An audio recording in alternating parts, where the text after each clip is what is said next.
Thank you for the excellent fade out there, Miss Hughes. Right, it's Miss Naressi and Miss Hughes here with your YouTube live revision. We actually managed to get it to work. Thank you. Shout out to Ethan.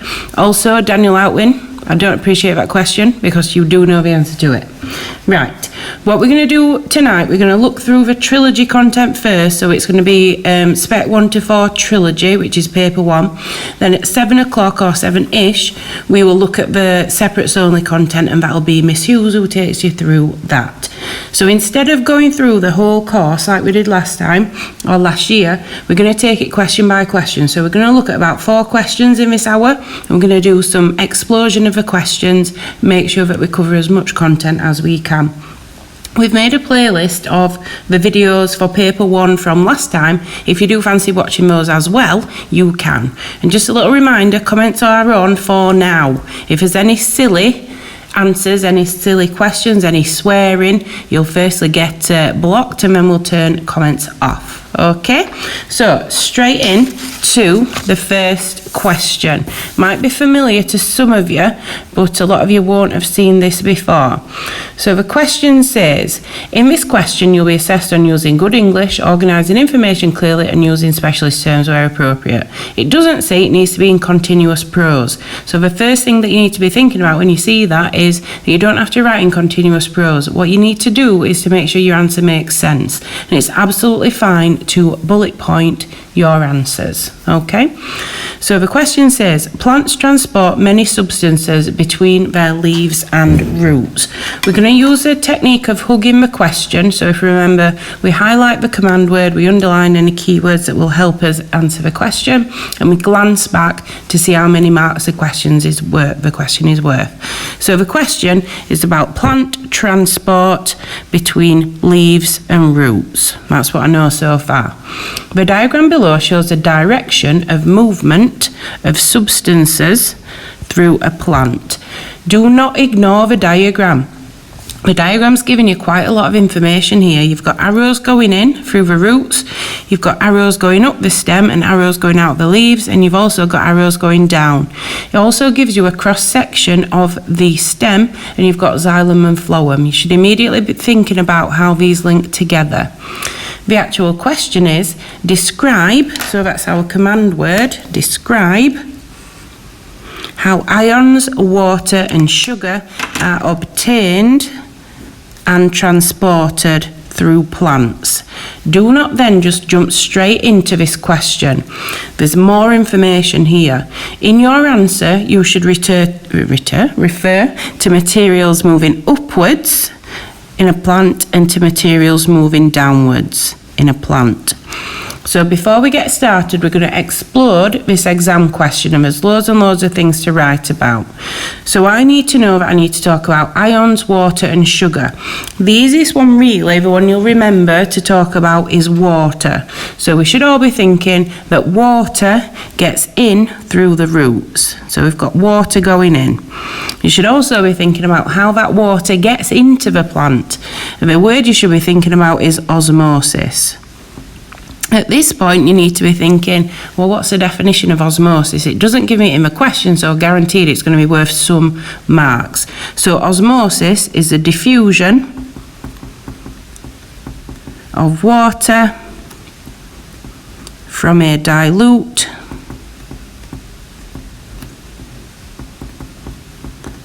to a more concentrated solution through, I'm not going to fit it on because I've decided to squash it in one corner, through I'll put ppm, partially permeable membrane. That is the full definition of what osmosis is. You might have been taught that osmosis is diffusion of water from a high to a low concentration. That's absolutely fine, but you need to say a high concentration of what? It's a high concentration of water, which technically isn't the right term, but you would pick a mark up for it. It's better to say it's the diffusion of water from a dilute to a more concentrated solution through a partially permeable membrane. That is how water is obtained. We now need to be thinking about how it is transported. And there are different ways how it is, Mitchell, What's your comments? There are different ways that it is transported through the plant. So going up the stem, the water is transported by transpiration, or the process is transpiration. Moving down the stem, it's something else that is transported from the leaves. So what we're going to do, we're going to look at each transport tissue, we're going to say what it transports. So xylem, when you see that word, you should be thinking the xylem tissue transports water and ions or minerals, and the process that it is involved in is transpiration.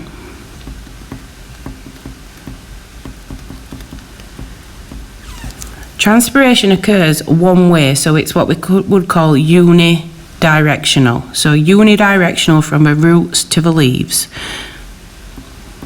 Unidirectional. And water is lost through the leaves, out of the stomata,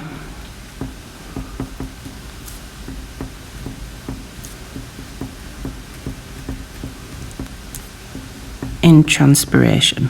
Okay, so by doing that, I have talked about how water is firstly obtained, how it is transported, how it is lost through the plant. So that is water done by my annotations. Okay, and Harry, maybe if you went to lessons I will give you a shout out. Okay, next one, we'll think about ions. So how do ions get in? Well, it depends in what concentration they are in the soil.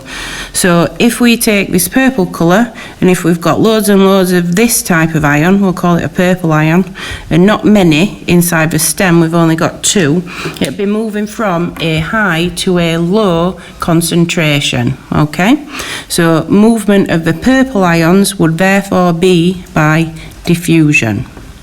Okay, you pick up marks for saying what diffusion is, so you need to know it is the movement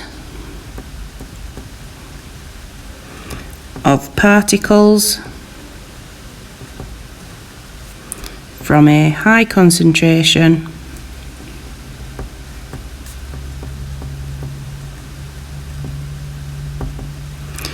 to a low concentration. That is what diffusion is. Okay, if we check back to what I've already written about the xylem, ions are transported in the xylem in the transpiration stream, and this is unidirectional. It goes one way, so it goes from the roots to the leaves. Okay, so here now in this or in these annotations I've talked about ions and water. The only bit we've not talked about yet is sugar. So sugar is slightly different. We need to think about where the sugar comes from, because it doesn't come from the soil, and I've just realised I missed out active transport. Apologies. There's another way that ions can get into the plant. So if it is in a low concentration in the soil and a very high concentration in the plant, it would use a different process. So here we could say that ions could also get in by active transport. Active transport goes against the concentration gradient. So this means that it needs energy. And the energy is supplied from aerobic respiration, and it goes against the gradient. So it goes from a low concentration to a high concentration. Okay, so we talked about ions, water, we now need to talk about sugar. Okay, so your phloem. Your phloem transports dissolved sugars. It can also transport amino acids. And the process that it does this in is called translocation. Okay. Translocation is different to transpiration because it doesn't just go one way in the plant. The sugars are made in the leaves,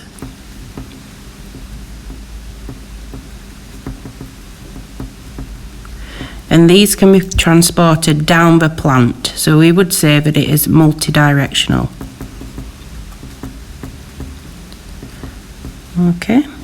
I'm not going to write the answer out in full. I will show you the mark scheme, but as we know we should be doing, we need to hug or bug the question, whichever one you've been looking at. So I now need to glance and make sure that I've picked up enough marks. So let's look at what we should have talked about and if we have. So have I described how ions, water and sugar are obtained? Yes. And transported through a plant? Definitely. In your answer you should refer to materials moving upwards, yep, and materials moving downwards. So always make sure that you have mentioned everything that the question wants. Alright, so with this, to get on to, I've realised I've written something on here. Let me just scribble that out so it doesn't confuse you. If we have a look at the mark scheme, to get onto level 2, which is 3 or 4 marks, you simply needed to fully describe one process. So you needed one process for obtaining a specified material. For example, water. You needed to describe what osmosis is.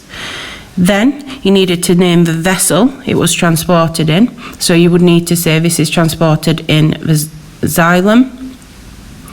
I'm just reading these comments and a lot of people are going to end up getting blocked. Micah, watch it. Comments will be off if I see anything else silly.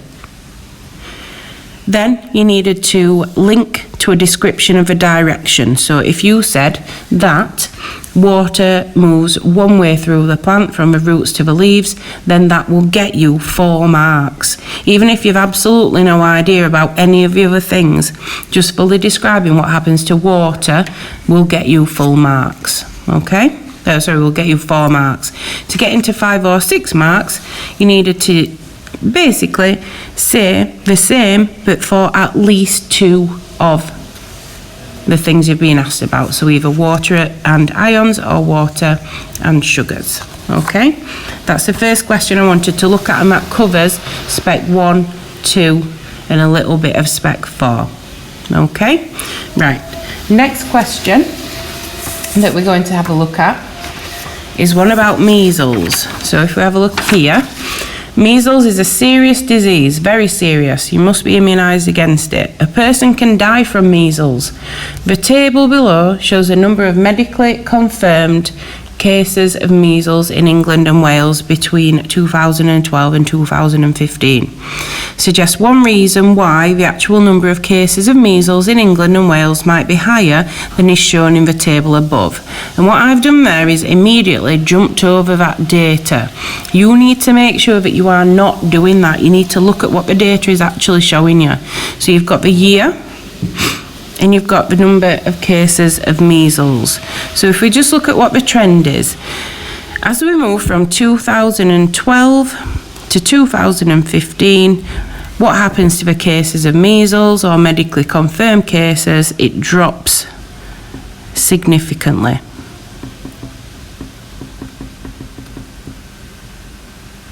Okay, then your question suggests one reason why the actual number of cases of measles in England and Wales might be higher than is shown in the table. So, why might the number of cases of measles be higher than is actually shown? Well, these are medically confirmed. In order to get something medically confirmed, you would need to see a doctor. And not everyone goes to a doctor for illnesses such as measles. Okay? So not everyone might go to the doctor, and that would be how you'd answer that question, making sure you use the information from a table. So not everyone goes to the doctor. You could say not everyone has their case medically confirmed. Then you've got a calculation question, and I forgot a calculator. Miss Hughes, have you got a calculator in here by any chance? No, it's all right. Just have you got? I've got my phone. I'll just grab it. Okay. So make sure you've got a calculator. You will get one in your exam. Let me get it, sorry. Just reading a message from my mum as well. She's tried ringing me. Apologies, guys, if you heard a buzzing sound. So calculate the percentage decrease make sure you're hugging your question, in the number of medically confirmed cases of measles between 2012 and 2015. So the numbers that I'm looking at are here. Use your highlighter. You've all got a highlighter in your pack. So to work out a percentage change, you need to do the change or the difference divided by the start, and then you times it by 100. So in this case, it would be 2030 minus 91 divided by 2030, because that's what I started with, and I would times that by 100. So if you just do it on a calculator, I'll show you what I'm doing. I can't do it. 2030 minus, what are we doing? 91 equals 1939 divided by 2030 times by 100, and you get your answer 95.51. Be very careful if it asks for a number of significant figures. With this one, you'll be able to get marks for a sensible rounding. So 95.51, you could either round to 96 or keep it as 95.51. Oh no, sorry, it'd be 52 because it's 7 afterwards, if you see. Okay, there we go. Right, this question is one that a lot of people drop marks on, so we're going to look at this one carefully. One reason for the decrease in the number of cases of measles is that more children were vaccinated. Vaccinating a large proportion of the population reduces the spread of the measles virus. Explain why. Okay, so to think about this, we need to think about something called herd immunity. So I'll write it up here. In herd immunity, if you have got members of the population that cannot be vaccinated for whatever reason, they might be immunocompromised, they might be little babies, the likelihood is that they are going to be fully surrounded by people that have been vaccinated and so are protected against the disease. The issue starts when more people, can't really tell the difference between these two colours, so I picked bad ones. The issue starts when more people become unvaccinated or choose not to have vaccines. In this case, it's more likely that they will pass on the disease to more unvaccinated people, and that's where herd immunity breaks down. Okay? The reason people forgot or didn't pick up marks for this question, if I just show you the mark scheme for it. Here we go. You would need to say,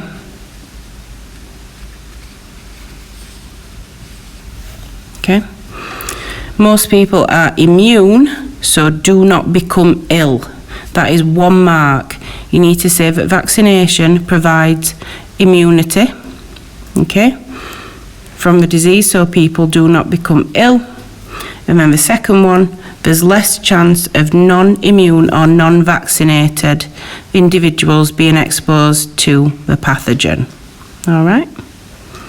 So you must say that someone being immune means that they do not become ill. This means that there is less chance of a non-immune or non-vaccinated person contracting the disease. Okay?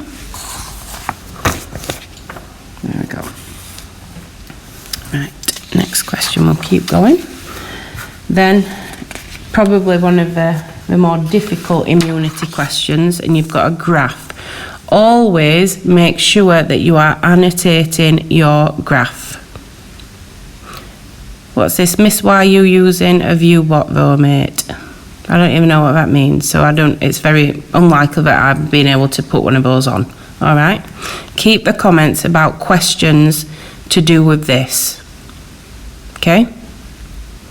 Right. So the graph below shows the concentration of measles antibodies in the blood of a boy.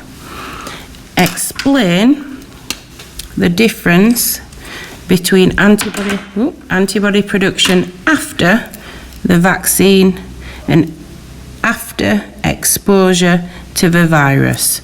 You should include data from the graph above. So before we get started, what we're going to do, we're going to look at what the graph actually shows. So along the bottom, we've got the time in weeks, we've got the vaccine being injected, we've got exposure to the virus, and up the side we've got the concentration of measles antibodies in the blood. And the question is, explain the differences between antibody production after the vaccine and after exposure to the virus. Then you must include data from the graph. So if we have a look at it, when the vaccine is injected here, there is a time lag before antibodies are made. After the measles virus enters the body, there is absolutely no time lag. So one of your things you could say is that after exposure to the virus, antibodies are made immediately, or there is no time lag. Okay? If you look at the peaks of these graphs, after the vaccine was injected, it reached a peak of about 0.8. After exposure, it reached a peak of about 7.2. That would be me using data, so I'll tick that off. This means that there were more antibodies produced after the infection. And if we look at the gradient of these lines, the gradient of this one is much steeper, so that means that antibodies were produced more quickly. And there's a final description of the differences that we could say. We could say that after the vaccine was injected, the levels fell quite quickly back to zero. After exposure to the virus, the antibody levels remained high. Okay? So what I've done there is I've described the differences between injection and exposure. I haven't yet explained it, so you need to say why. So you need to say, why are antibodies made more quickly? So you can do your annotations like that if you want, but you must get explanations in. So if I move on to this area here, I need to say why the antibodies are made more quickly. And it's to do with the role of white blood cells. So after exposure to the virus, you get a mark for mentioning the cells that are involved in all this. So it would be white blood cells, or you could give them their proper white blood cell name. It's actually lymphocytes that make antibodies. So the lymphocytes would have already been exposed to the antigens of the measles virus. So these have already been exposed to the antigens. If we remember the type of cells that remember how to make these antibodies, memory cells were created, and these quickly make the required antibodies. That would be your explanation to all of the points on there. Okay, so make sure, yes, it is for foundation as well, it's for higher and foundation. Make sure that you read the question, because if you had just described the differences between the two peaks, you'd be limiting yourselves to about 2 marks. If you then went on to explain why, so if you've talked about the role of white blood cells, then you're moving into 3 to 4 or 4 to 5 marks. Okay, that's how we do that one. keep going. We're going to have a short break at about past, guys, that we can get this question done. So, question 3, it's our favourite pondweed investigation. Some students investigated the effect of light intensity on the rate of photosynthesis. Whenever you get an investigation question, you need to be thinking about what the variables are. So if you remember this, chin mode. You change the independent, you measure or observe the dependent. So you change the independent, you measure or observe the dependent. So in this case, if the hypothesis or if the investigation is investigating light intensity on the rate, light intensity would be the thing that we change, so the independent variable. Rate of photosynthesis would be the dependent variable, okay?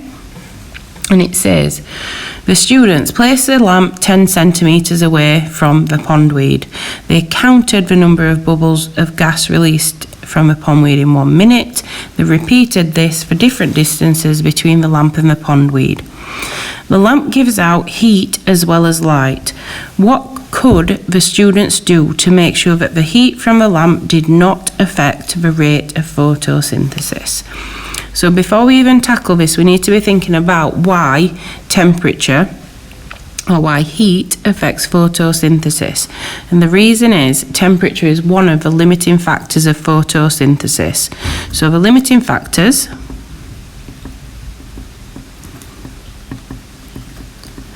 we've got light intensity, we've got temperature, we've got CO2 concentration, and then the one that we always forget about, we've got the amount of chlorophyll. In an investigation, you should only change one of these factors. So this question is clearly changing the light intensity because they're moving the lamp away. How could they control the heat or the temperature with it? What they could do to make sure that the heat from the lamp doesn't affect the rate of photosynthesis, they could use a heat screen. So we could have a screen between the lamp and the pondweed. They could also simply put a beaker of water around the pondweed, so any of the thermal energy would be absorbed into the water that's in the beaker rather than the water that is in the pondweed, okay, or around the pondweed. That's how we do that one. Then, the table shows the students' results. So we've got the distance, we've got the number of bubbles. So as you move the lamp further away, this means that we lower, or decrease would be a better word, decrease the light intensity.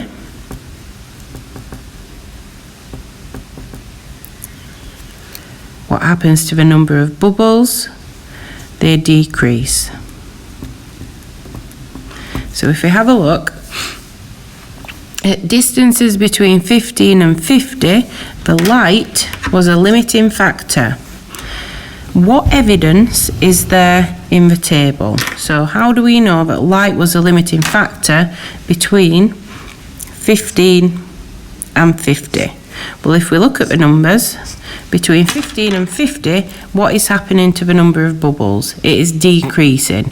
So if we increase the light intensity, we would increase the rate of bubble production. So the evidence is between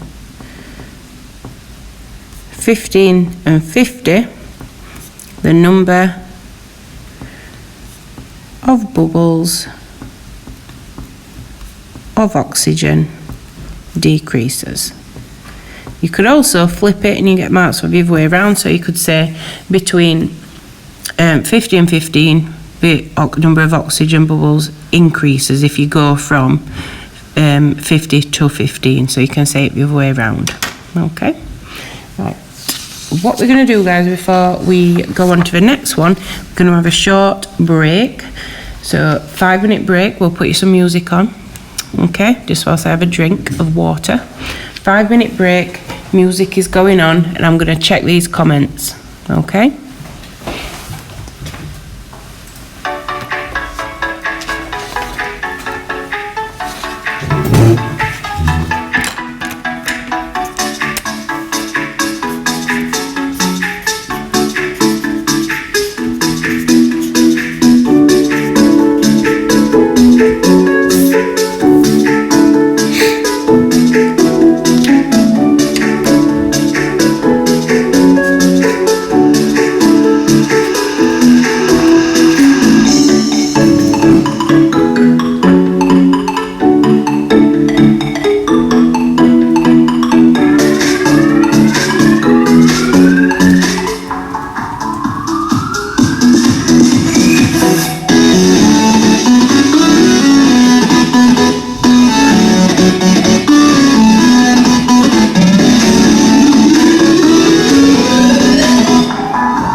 Right, we need to be sensible now. Don't appreciate some of the names we've been calling each other. And myself. Right, next question. And be sensible. We've not got many to go, just a few more. Give one factor that could have limited the rate of photosynthesis when the distance was between 10 and 15. So if light is the limiting factor between 15 and 50, what could have been limiting it between here? Well, it's any of the other limiting factors. So we can't talk about light intensity. We could talk about temperature, CO2 concentration, or chlorophyll. So the factors that could have been limiting it, but be aware it says 1, could be CO2, could be temperature, could be chlorophyll. Okay? Right, this next question hasn't been on the new spec papers. It could come up, it might not, but I think it's good revision for us to look at it. So in this question, you will be assessed on using good English, organising information clearly, and using specialist terms where appropriate. You are not assessed on continuous prose, so you can bullet point it, you can label the diagram. Right, we're going to turn this live stream off now because people are putting ridiculous comments. So unfortunately, the live stream is going off.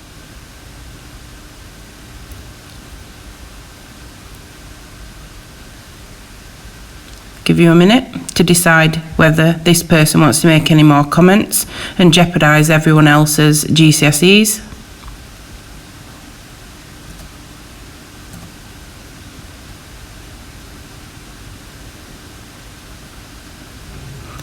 Right. Miss Hughes is just going to remove the people that are making these comments. And we're going to carry on and let this be your last warning. So, what we're going to do is describe the structure of a leaf and the functions of tissues in the leaf. Okay? you should use the names of the tissues in your answer. Okay? So if we have a look, the main tissues that we've got this tissue at the top. This is the waxy cuticle. If we think about something being waxy, then this is to prevent water loss.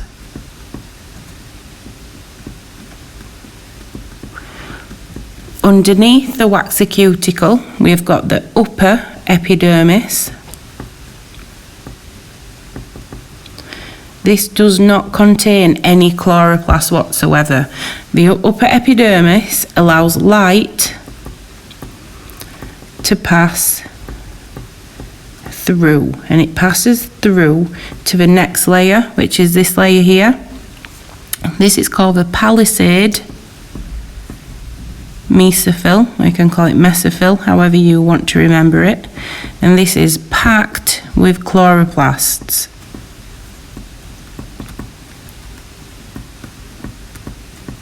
And these chloroplasts absorb light for photosynthesis. We should know the equation for photosynthesis. We'll come on to that in a second. Underneath the palisade mesophyll, you've got this here that's got lots and lots of air spaces in. So these are air spaces. This tissue is called the spongy mesophyll. And this, like I've just wrote there, has air spaces to allow diffusion of gases. So the gases that we're thinking about here are CO2 and O2. Okay? Collectively, these two layers together can just be called the mesophyll layer. And it's where most of the photosynthesis takes place. The bottom layer, if this is the upper epidermis, this must be the lower epidermis. And this contains guard cells. And these open and close the stomata. So one is a stoma, more than one we would call stomata. So the guard cells open and close the stomata to let gases in and out. The issue with having the stomata open all the time is that too much water can escape, which is not good because it can cause wilting in the plant. You've also got here what was shown on the first question that we looked at. This is a vascular bundle. And inside the vascular bundle, you have got, write it down here, the two tissues, you've got xylem and phloem. Okay, so xylem and phloem. With this, to answer the question correctly, you just need to describe the structure of the leaf and the functions of the tissues. You wouldn't need to write about every single one. If I show you the mark scheme for it, I'll give you a few points that you could have mentioned. I can find it. So, to get into level 3, which is 5 or 6 marks, you needed a detailed description of most of the structures and their functions. So some of the structures and functions that you could have mentioned, the epidermis covers the plant. You can also say that it is clear, it is transparent to allow light through. The palisade or palisade mesophyll is involved in photosynthesis. Phloem and xylem are involved in transport. And then there's plenty more that we could have talked about here. It says these points are beyond the spec, but they still pick up marks. So waxy cuticle reduces water loss. Epidermis has no chloroplast to let light through. Stomata and guard cells allow CO2 in and O2 out. The palisade mesophyll has many chloroplasts. The spongy mesophyll has air spaces. Okay? Where it says beyond the scope of a specification, it means that you can still pick up marks for things that aren't directly on the spec but are relevant to them. Okay? Or relevant to it. Right. Leave that on if you want to just have one last look. Next question. We've got about 15 minutes left, guys. We're going to probably do the question about blood first. Okay. So question 4. The parts of the blood can be separated from each other by spinning the blood in a centrifuge, and it gives us the parts of the blood in the image below. All right, so we've got plasma, white blood cells and platelets, and red blood cells. So you should be thinking about, even if it doesn't ask you, what are the functions of these parts of the blood? Well, obviously red blood cells transport oxygen, and they transport oxygen by binding the oxygen to hemoglobin. This forms oxyhemoglobin, and that transports the oxygen around the body to the tissues that need it. Okay? White blood cells are obviously involved in making antibodies or engulfing foreign cells. Platelets help to clot the blood. And plasma is a liquid component of blood. That isn't its true function, but it transports dissolved substances.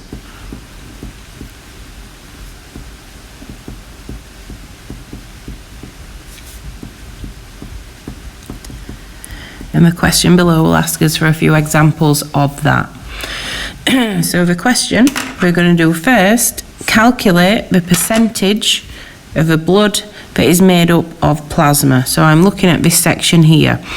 Doing a percentage for this is relatively easy because it's out of 10 centimetres cubed. So each one is worth 10%, okay? So 10, 20, 30, 40, 50, and I'd say it's halfway between. So your answer would be 55%. So the blood is 55% plasma. Next question. Name 3 chemical substances transported by the plasma. Because it says chemical substances, you can't talk about cells. So you can't say white blood cells, red blood cells. You need to talk about the things that are actively transported by the blood. So things that you could have, there's a massive long list of them. So if I show you the mark scheme, can't write them all down for you. So things that are transported by the plasma: amino acids, antibodies, antitoxins, carbon dioxide, cholesterol, enzymes, fatty acids, glucose. That's just to name a few of them. The ones that I would remember: urea, carbon dioxide and water. They're the easiest ones to remember. Urea is a waste product, so I'd talk about the waste products. So the ones I like to remember: urea, carbon dioxide and water. They're the easiest ones to remember. They're 3 chemical substances transported by the plasma. Okay? There we go. The next question, guys. Again, another big question. In this question, you'll be assessed on using good English. You can bullet point it, absolutely fine. White blood cells are part of the immune system. White blood cells help the body to defend itself against pathogens. So white blood cells, part of the immune system, defend against pathogens. Describe how pathogens cause infections and describe how the immune system defends the body against these pathogens. Well, firstly, you need to know what a pathogen is. So a pathogen is a microorganism that causes a disease, and there are 4 types of pathogen that you need to know about. We've got bacteria, we've got viruses, we've got fungi, and we've got protists.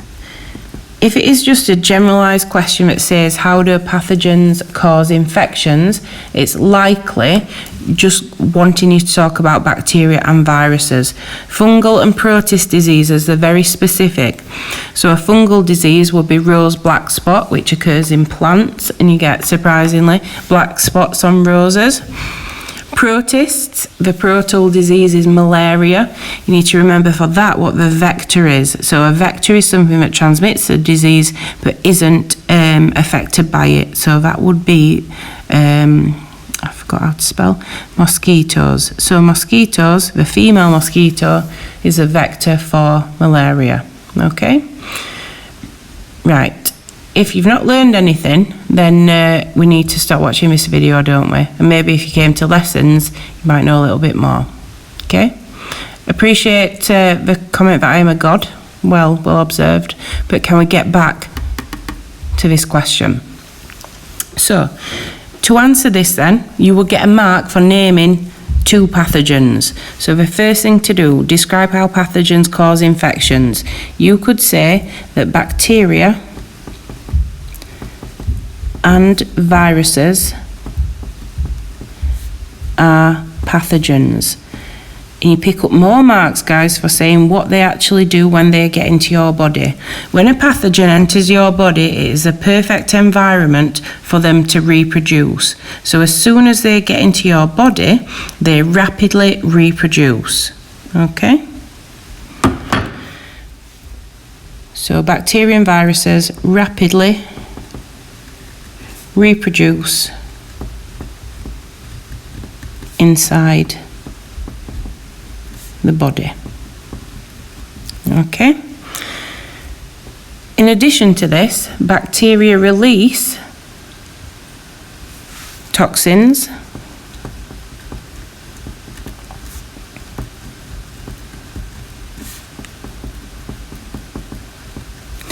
and viruses damage cells. Viruses live inside and damage cells.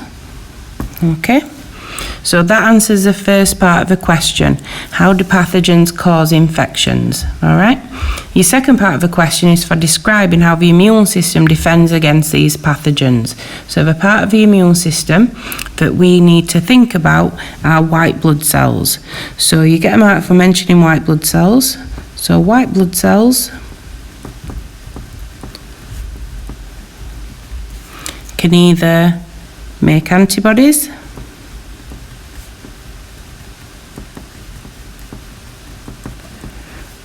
or antitoxins, and these will be lymphocytes, or they can engulf pathogens. These will be phagocytes. In addition to this, picking the marks up for that, you could make a reference to memory cells. So after the infection, memory cells are created.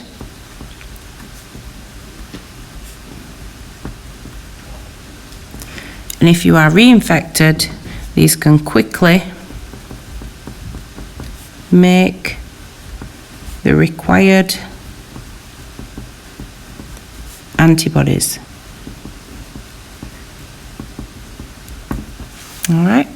So if you get a question about white blood cells, about the immune system, it's this that you need to mention. So you need to say that white blood cells make antibodies or antitoxins. They're in fact responding to the antigens on the pathogens. Lymphocytes will make antibodies, phagocytes will make antitoxins, and then memory cells will be produced. Okay? Right. Question 5, got about 5 minutes left before we have another little break. About 5 to 7, guys, unless you're doing separates, then you can turn off. Comments will unfortunately have to be off of a separates video because of the behaviour during this one, and you'll be very lucky if comments are on for any of the other videos that we do.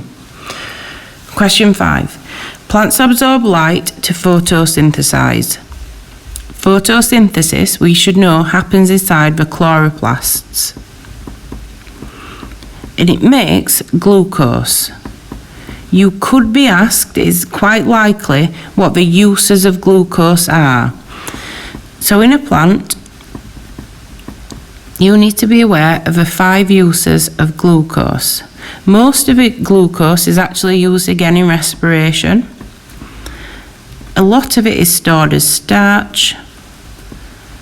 Some of it is stored as fats and oils. So these are storage molecules. Some is converted into protein using nitrate from the soil, and some of the glucose is turned into cellulose. Protein and cellulose are used for building new cells. So glucose can either be used in respiration or it can be used for storage or building new cells. Alright? If we look at the equation, what is the correct word equation for photosynthesis? Well, I've said up here that it makes glucose, so anything that isn't making glucose is going to be wrong. So that's not making any glucose. That's not making any glucose. This one is. This one is. To know the difference between them, you need to think about what the plant takes in. So the plant, if we draw a quick flower, bad drawing, I know. The plant takes in water and it takes in CO2. It makes glucose and it makes oxygen, which then diffuse out. So going in, we've got carbon dioxide and water. So water plus carbon dioxide makes oxygen and glucose. It must be that one. You only really need to know one of the equations, so either photosynthesis or respiration. If you read it going the other way, it gives you the equation for respiration. So if I do it here, oxygen plus glucose, or glucose plus oxygen. Glucose plus oxygen makes carbon dioxide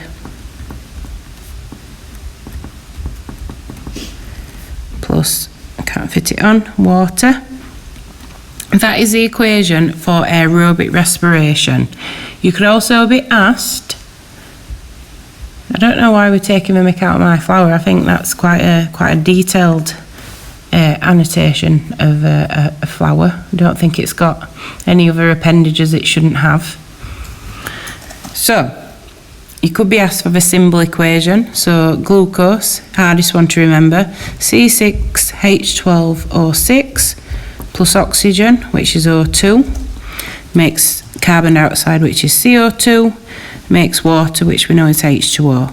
That isn't balanced, but we're not in the business for this exam of balancing equations. There's a quick way to do it.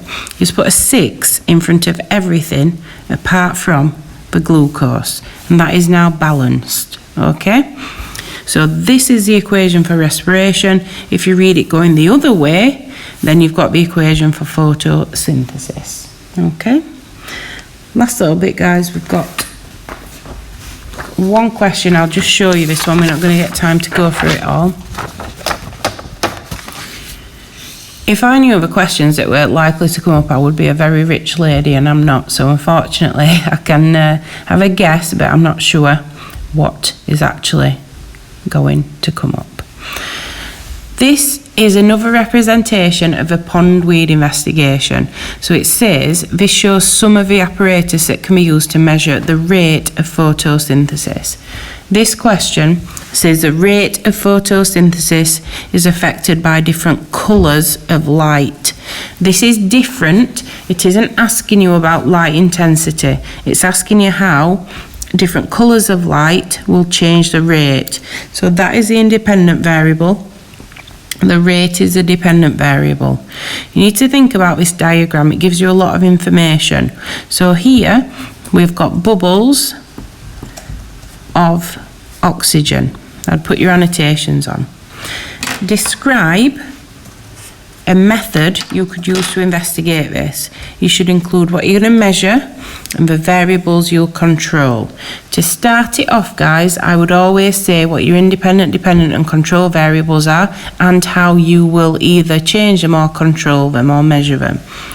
So the independent variable in this case, I've set up here, is the colour of light. If it ever asks you to change the colour of light, you need to be thinking about Snapchat. You put a filter on it. So you'd use coloured filters, and it's always a good idea to give some colours. So you might have red, green, blue. The dependent variable is going to be the rate of photosynthesis, but how do we actually measure that? You need to be thinking about what we could do with those bubbles. So it is the rate of photosynthesis, but realistically, it will be the number of bubbles of oxygen per minute. If it is a rate, we need to do it over time. So the number of bubbles of oxygen per minute, and that is something that you would keep the same, okay? So you keep the time the same. That would be one of the control variables. So CV will be the time that you count, which would be 1 minute. You need to be thinking about the other things that could affect the rate of photosynthesis, so limiting factors, CO2, light intensity, and temperature. I'm changing the colour of light, but I need to keep the intensity the same. How would I do that? I would make sure that I use a ruler, and I would keep a set distance. And it is a good idea to give a value to that. So I'd use a set distance, e.g., 10 centimetres away. The temperature, I will keep the same. It's already got a heat screen because it's already in a beaker of water. So heat screen or beaker.